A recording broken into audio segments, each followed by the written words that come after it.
네, 요즘 우리가 뭐 인터넷을 하거나 SNS를 하면 여러 가지 다양한 사건 사고가 있는데 그 중에는 참 좋고 또 축하할 만한 일도 있지만 여러 가지 악성 댓글과 비방하고 정죄하는 글들도 참 많이 있는 것 같습니다. 사람은 누군가 뭔가 잘못을 해서 이렇게 한번 나오기 시작하면 낙인을 찍고 악마화되어서 악성 댓글을 계속 퍼부으면서 때로는 유명한 사람들이 스스로 목숨을 끊는 그런 일이 발생한 경우도 있습니다.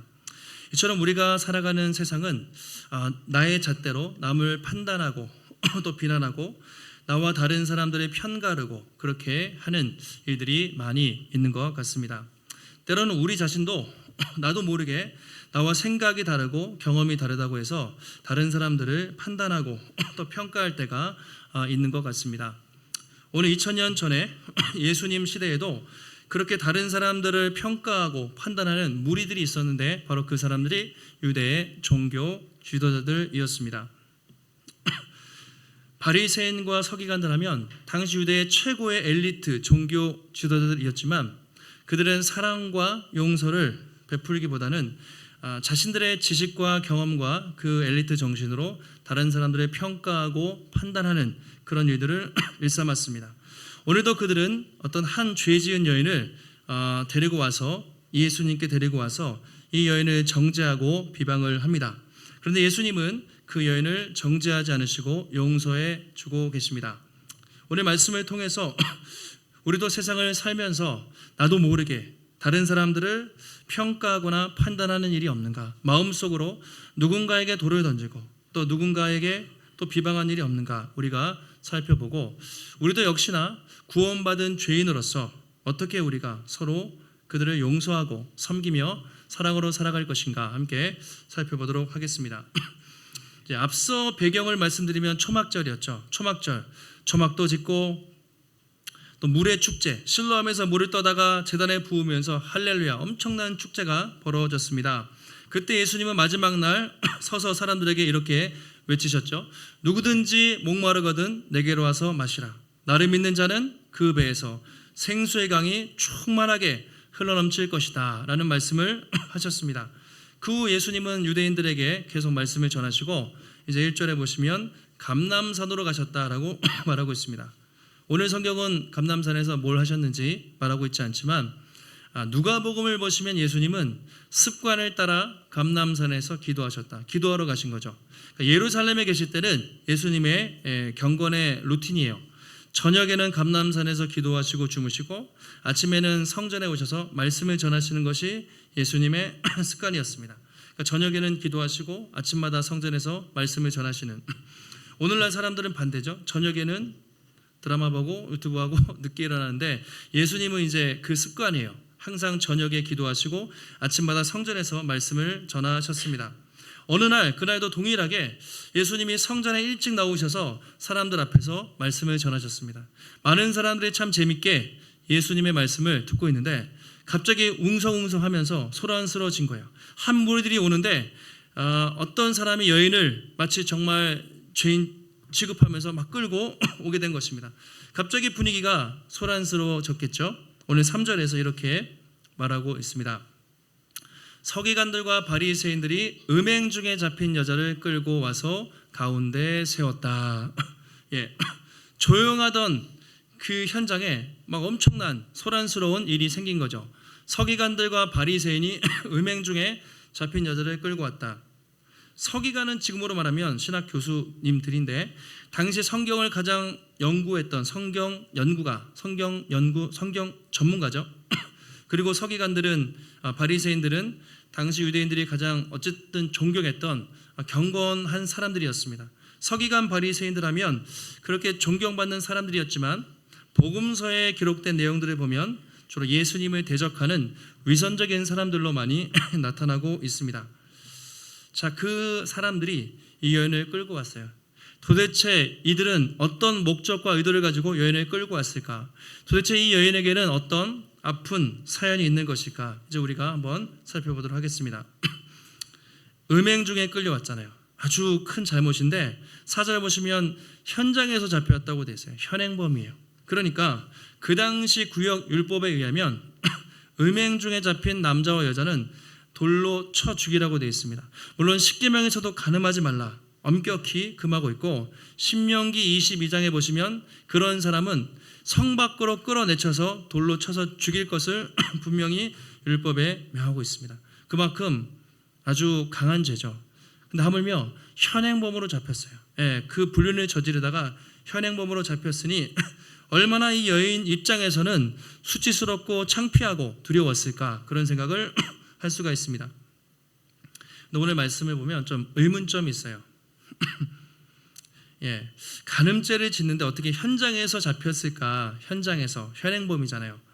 사람들이 요즘도 여러분 뭐 가끔 이제 저도 보고 안 해도 이혼 숙녀 캠프 이런 데 보면 불륜을 저지른단 말이에요. 근데 불륜을 하는 사람들이 대놓고 하나요?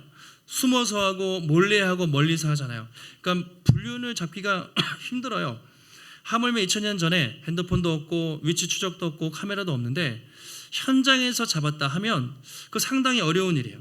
혹시 이 바리새인들이 여인을 함정에 빠뜨리기 위해서 계획한 것은 아닐까 생각을 해볼 수가 있죠.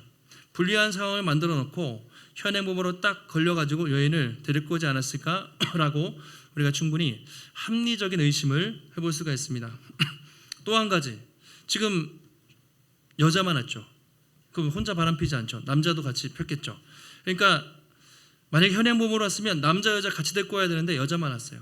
이 남자는 뇌물을 주고 도망갔는지 아니면 이 사람들이 풀어줬는지 모르지만 뭔가 미심쩍어요.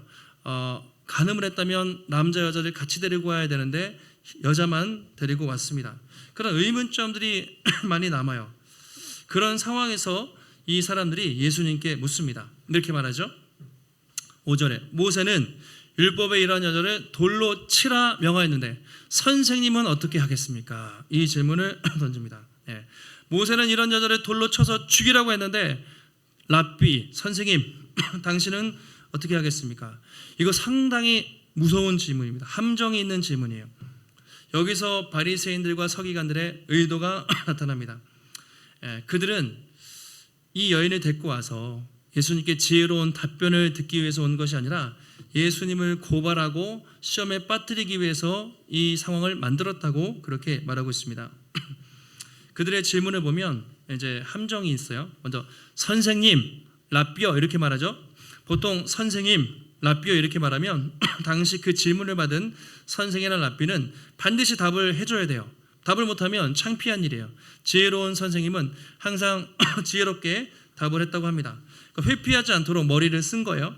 선생님, 우리가 알고 있는 모세 오경, 성경을 보면 반드시 돌로 죽이라고 되어 있는데 선생님은 어떻게 하겠습니까? 그렇게 말하고 있습니다. 레위기에도 나와 있고 신명기에도 분명하게 나와 있어요. 간음한 자는 돌로 쳐서 죽이라.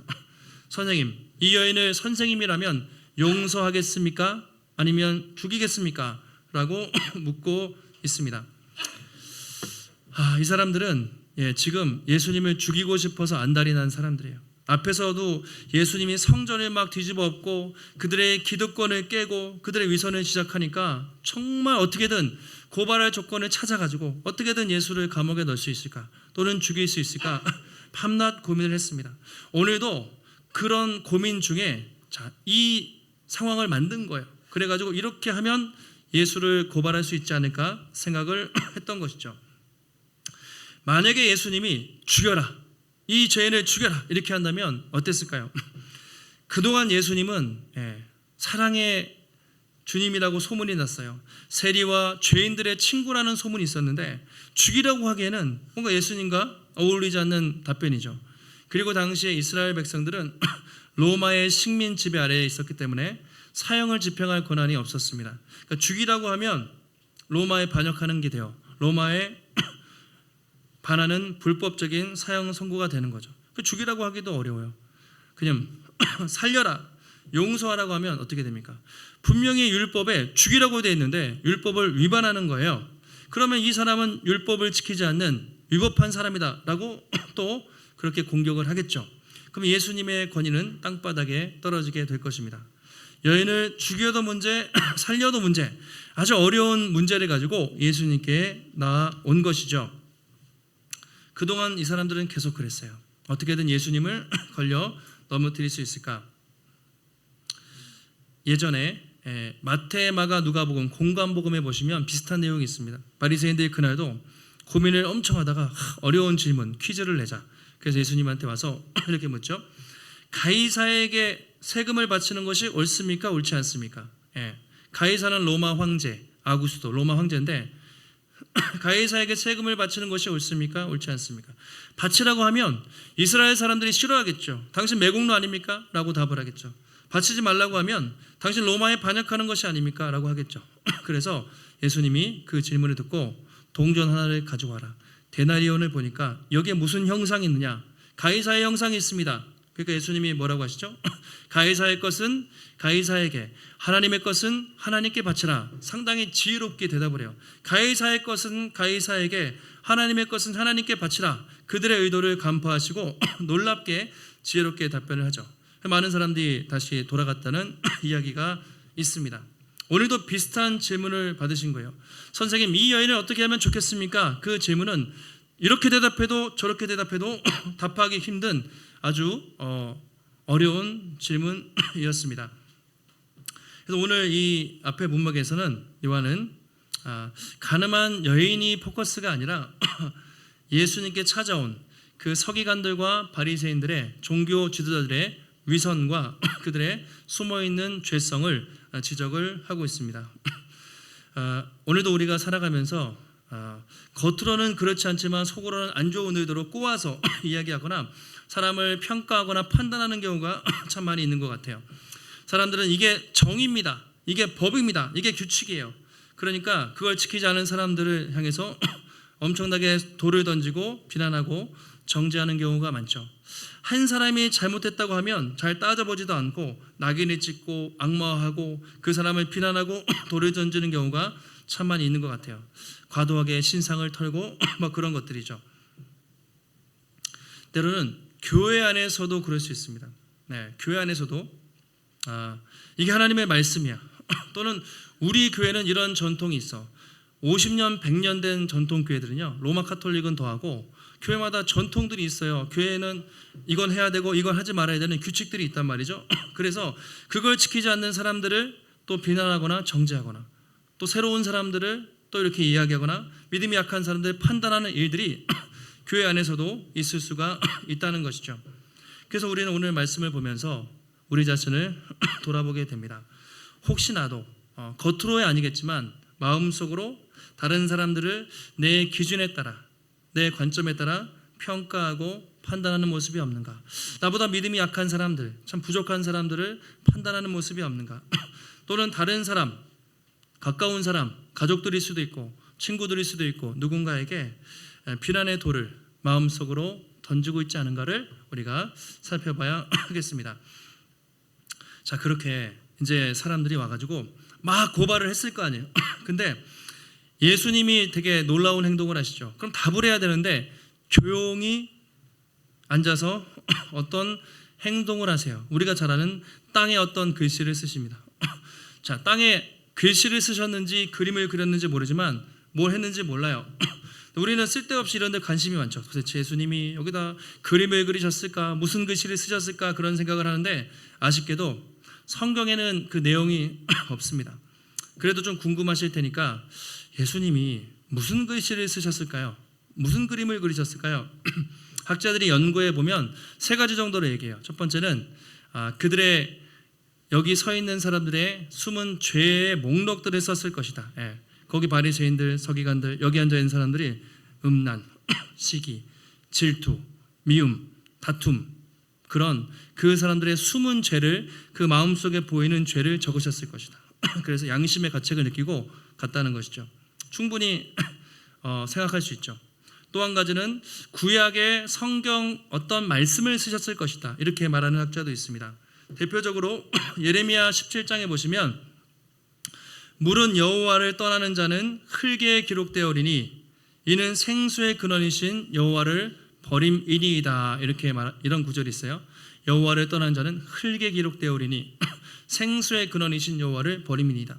어쩌면 이 상황과 좀 유사할 수도 있는데 이 구절이나 또는 어떤 성경 특정한 구절들을 쓰지 않았을까? 사람들이 가책을 느끼지 않았을까? 또 어떤 사람들은 아무 글씨도 안 썼다, 조용히 가만히 계시면서 그들이 자신을 돌아볼 수 있게 하셨다라고 말하는 다양한 의견도 있습니다.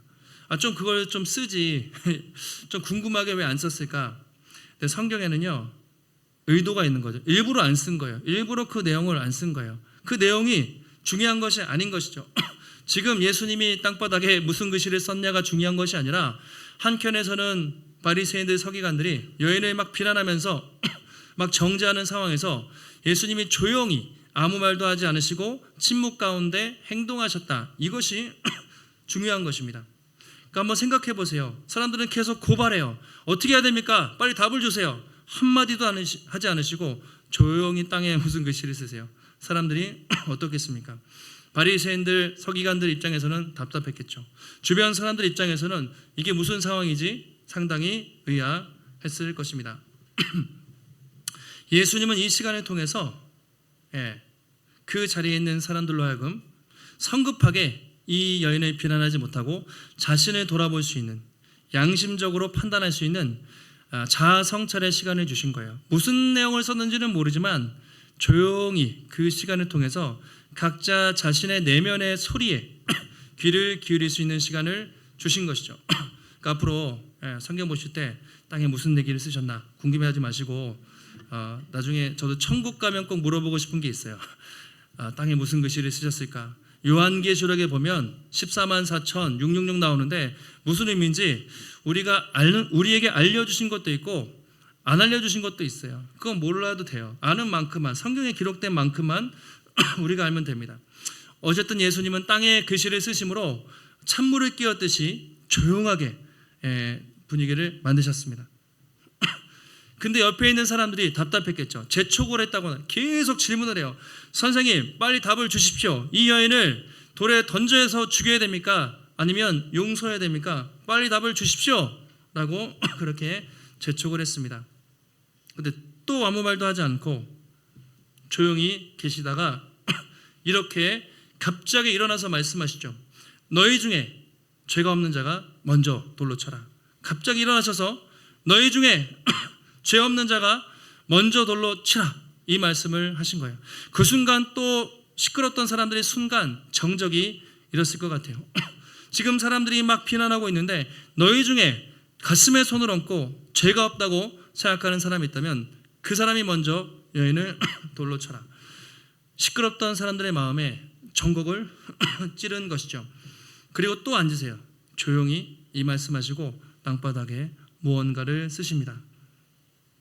다시 한번 그들 자신이 어떤 상태인지 비난하고 정죄하는 마음을 버리고 자신을 돌아보는 성찰할 수 있는 시간을 한 번 더 주신 다음에 땅바닥으로 뭔가 글씨를 써요. 땅바닥에서. 그때 사람들의 반응이 어떻습니까? 재밌죠? 어른들부터 해서 젊은이들까지 하나씩 슬그머니 자리를 떠났다라고 말합니다. 어떻게 해요? 양심의 가책을 느껴서. 예수님이 무슨 글씨를 썼는지 모르지만 그들은 그 시간을 통해서 바리새인들, 서기관들 뿐만 아니라 그 자리에 있던 수많은 사람들이 양심의 가책을 느꼈어요. 어른들이 먼저 나가고 청년들, 젊은 사람들까지 한 사람씩 나가서 마침내 예수님과 이 여인 두 사람만 남게 된 것이죠. 결국 그들은 이 예수님의 말과 행동을 통해서 자신을 돌아보게 됐겠죠. 그리고 자기의 양심의 가책을 느껴서 그 자리를 떠나게 됐습니다. 예수님이 참 지혜로우시죠. 그리고 한편으로는 그 당시 사람들에게 양심은 있었구나. 다 떠나갔잖아요. 근데 요즘 사람들은 어때요? 참 양심이 없다 그런 생각을 많이 하죠. 우리 자신을 봐도 그렇고 요즘에 TV에서 여러 가지 재판이 있잖아요. 잘못한 사람들 판결을 하는데 자기가 그렇게 잘못하고 증거가 차고 넘치는데도 끝까지 잡아떼는 사람들, 얼굴에 철판을 깐 사람들, 오히려 잘못한 사람들이 더 큰 소리를 치는 이상한 세상에 살고 있어요. 우리는 그들을 보면서 손가락질하면서 어떻게 그럴 수 있지? 라고 말을 합니다. 그런데 가슴에 손을 얹고 생각해 보면 우리도 다른 모습이지만 여전히 죄를 짓고 누군가를 미워하고 또 어떤 상처를 주고 누군가의 피해를 주고 살아갈 때가 있다는 것이죠. 그래서 성경은 우리에게 선한 양심을 가지라 이렇게 말합니다. 양심이라는 것이 하나님의 인간에게 준 선물이지만 타락했어요. 그래서 악한 양심이 아니라 예수 믿는 사람들은 선한 양심을 가지고 세상에 살 것을 그렇게 말하고 있습니다. 어쨌든 그래도 양심은 있었나 봐요. 바리새인과 서기관들도 다 떠나갔습니다. 그래서 이제 여인과 예수님 두 사람만 남았어요. 고요한 정막이 흘렀겠죠. 이 여인의 입장에서 잠깐 한번 생각을 해볼까요? 자기를 고발하던 수많은 사람들이 떠나가고 단둘이 남았습니다. 마음이 어땠을까요? 과연 이분은 나를 어떻게 대할까? 오히려 더 수치스럽고 창피했을지도 모르겠습니다. 이분이 나를 뭐라고 말할까? 고개를 들지 못했을 거예요. 근데 예수님이 여인을 향해서 이렇게 말합니다. 여자여, 너를 고발하던 사람이 어디 있느냐? 너를 정죄하던 사람들이 어디 갔느냐? 라고 말합니다. 자, 여자여, 이 표현이 중요해요. 여자여. 예수님은 이 가늠한 여인아, 이 죄인아, 이 더러운 여자야 그러지 않고 여자여. 헬라어로 귀나이, 여자라는 말은 공손한 말인데 예수님이 어머니 마리아를 부를 때 여자여 라고 부른 적이 있고요. 또 사마리아 우물가에서 수가성 여인을 만날 때 여자여 라고 처음에 불러주셨습니다. 지금 이 여인은 분명히 누가 봐도 죄인이에요. 누가 봐도 죄인이고 자기가 봐도 정말 창피하고 수치스러운 죄인인데 자기를 죄인 취급하지 않고 여자여 라고 불러주시는 그분을 보면서 뭔가 마음에 감동이 되지 않았을까 생각을 합니다.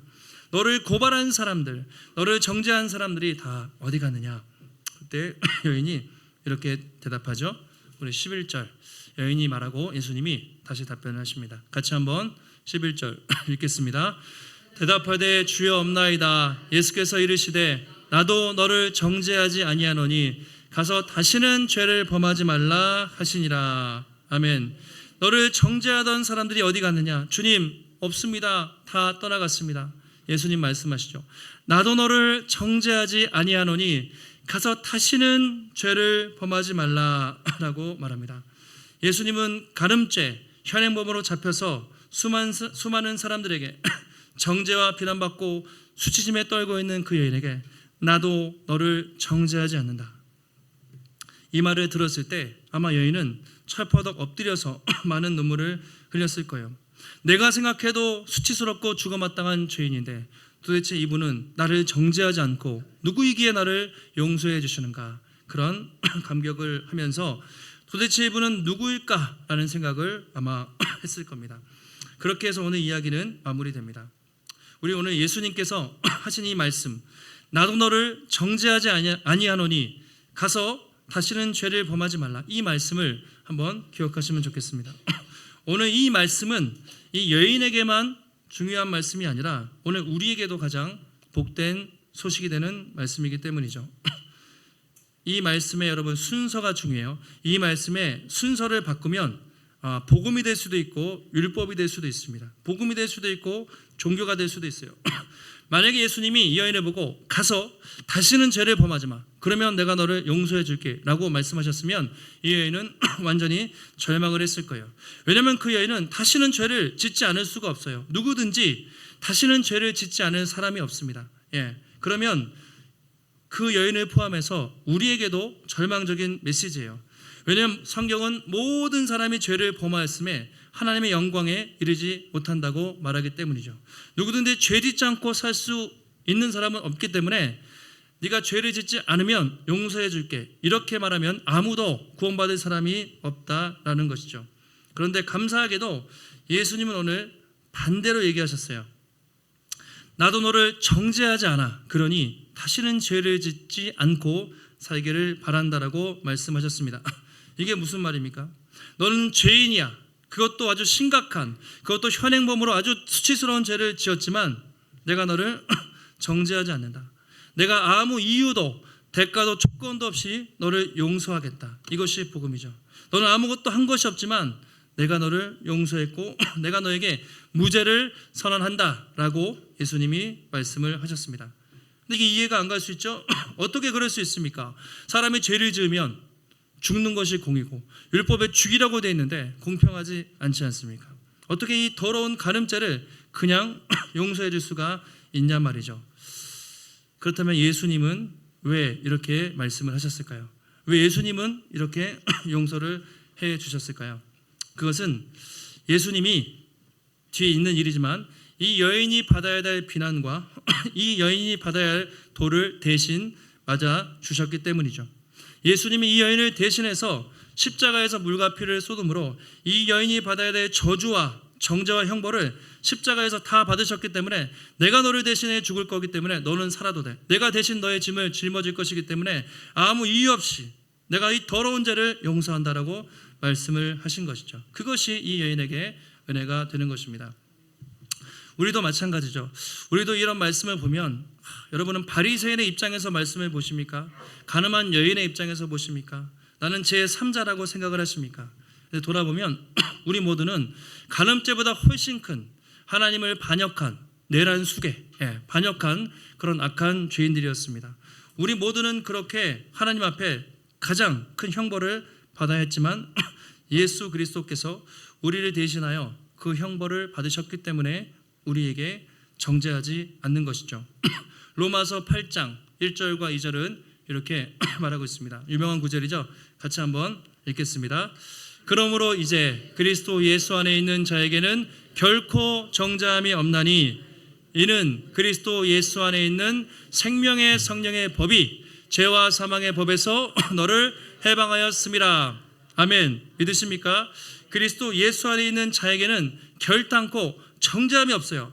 그냥 그렇게 된 것이 아니라 우리가 원래 정죄를 받아야 되지만 그분이 십자가에서 우리가 받아야 할 형벌과 저주를 다 받으셨기 때문에 더 이상 너를 정죄하지 않겠다라고 말씀을 해주는 것이죠. 값없이 용서받은 것이 아니라 예수님의 십자가라는 엄청난 대가와 희생을 치르고 우리가 그렇게 구원을 받은 것이죠. 우리는 그리스도 예수 안에서 새로운 피조물이 되었고 이제는 더 이상 정죄함이 없는 완전한 의인이 된 줄 믿습니다. 죄와 사망의 법에서 너희는 해방되었다. 아무도 우리를 정죄하지 못한다고 그렇게 말하고 있습니다. 그 다음 말을 또 하나 기억하시기 바랍니다. 나도 너를 정죄하지 아니하노니 가서 다시는 죄를 짓지 말라. 다시는 죄를 짓지 마. 여인은 다시 죄를 지을 수도 있어요. 이게 무슨 의미일까요? 내가 값없이 너를 용서해 줬으니 이 십자가의 은혜를 값싸게 여기지 말고 이제 막 살지 말고 내가 너를 위해 그렇게 희생했으니 그 사랑, 그 십자가의 은혜를 기억하고 구원받은 자로서 다시는 죄 짓지 말고 죄 가운데 거하지 말고 거룩하게 정결하게 살기를 바란다라고 주님이 말씀을 하십니다. 여러분 혹시라도 우리가 살아가면서 내 마음속에 누군가를 판단하거나 정죄하거나 비방하는 마음이 올라온다면 우리는 복음을 잃어버린 거예요. 우리가 종교인이 되고 우리가 남을 판단하고 비난하는 사람은 그 안에 내가 구원받은 죄인이라는 것을 잃어버린 사람들입니다. 혹시 나도 누군가를 판단하거나 비방하고 있다면 마음속에 누군가를 향해 돌을 던지고 있다면 나 역시 우리 역시 이 죄인처럼 정말 죽음에서 구원받은 용서받은 죄인이라는 것을 여러분 꼭 기억하시고 우리를 대신하여 십자가에서 죽으시고 또 긍휼을 베풀어 주신 그 사랑과 은혜를 기억하며 가까운 사람들부터 가족들, 이웃들 또는 친구들 또 직장의 동료들, 교회 성도들 판단하지 않고 용서하고 사랑으로 품고 섬기며 살아가시는 우리 귀한 성도님들이 되시기를 예수님의 이름으로 축원합니다. 하나님 오늘도 우리에게 거룩한 주일을 허락하여 주시고 하나님 주님 앞에 예배하며 귀한 말씀 듣게 하시니 감사를 드립니다. 우리도 이 땅을 살아갈 때 때로는 참 우리가 교만하여서 내 생각과 기준과 경험으로 남들을 판단하고 또 평가하고 정죄할 때가 있지 않은지 다시 한번 돌아봅니다. 돌아보면 그러나 우리도 이 여인과 같은 죄인이었고 우리도 하나님 정죄받고 비난받고 사형 선고를 받아야 했지만 예수님이 우리를 대신하여 십자가에서 죽으시고 돌 맞으시고 또 저주를 받으심으로 값없이 우리를 구원하시고 죄와 사망 권세에서 해방하신 날마다 그 은혜를 기억하며 우리도 구원받은 용서받은 죄인으로서 하나님 늘 감사하며 다른 사람들을 판단, 평가, 비난, 정죄하지 않고 사랑하며 섬기며 살아갈 수 있도록 하나님 붙잡아 주시옵소서. 오늘도 주님 앞에 나올 때 우리 마음과 정성을 다해 귀한 예물 드립니다. 하나님 드린 손길마다 축복하여 주시옵고 하나님 우리 인생의 모든 것이 하나님의 것입니다. 우리의 건강과 물질과 시간과 재능, 주님을 위해 아낌없이 드릴 때 우리 인생 가운데 부족함 없이 충만하게 풍성하게 채우시는 하나님의 공급하심을 날마다 경험할 수 있도록 붙잡아 주시옵소서. 한 주간 무더운 날씨에도 지치지 않게 하시고 주와 동행하며 승리케 하시기를 간구하오며 존귀하신 예수님의 이름으로 기도하옵나이다. 아멘.